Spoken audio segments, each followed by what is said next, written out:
չեմ սխալվում 7 տարի ավել է համաներում չկա Հայաստանի Հանրապետությունում, ձեր կարծիքն եմ ուզում իմանալ, արդյոք նախատեսվում է համաներում թե ոչ։ Չունենք որոշում համաներում իրականացնելու, որովհետև կարծում ենք, որ յուրաքանչյուր ազատազրկված անձի նկատմամբ պետք է պետությունը անհատական մոտեցում դրսևորի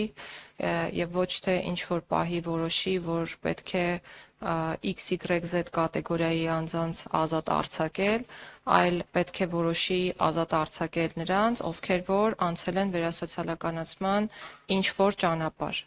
Դրա հետ կապված ես այն տեսակետի կողմնակիցը չեմ, որ միայն ասեմ դե դատարաններն են որոշում պատժից պայմանական վաղակետ ազատել անձին, թե ոչ, իհարկե դա այդպես է, դատարաններն են որոշում, բայց մենք շատ անելիքներ ունենք այս առումով եւ իրականում աշխատանքները արվում են անհատականացնելու կոնկրետ անձանց վերասոցիալականացման պլանները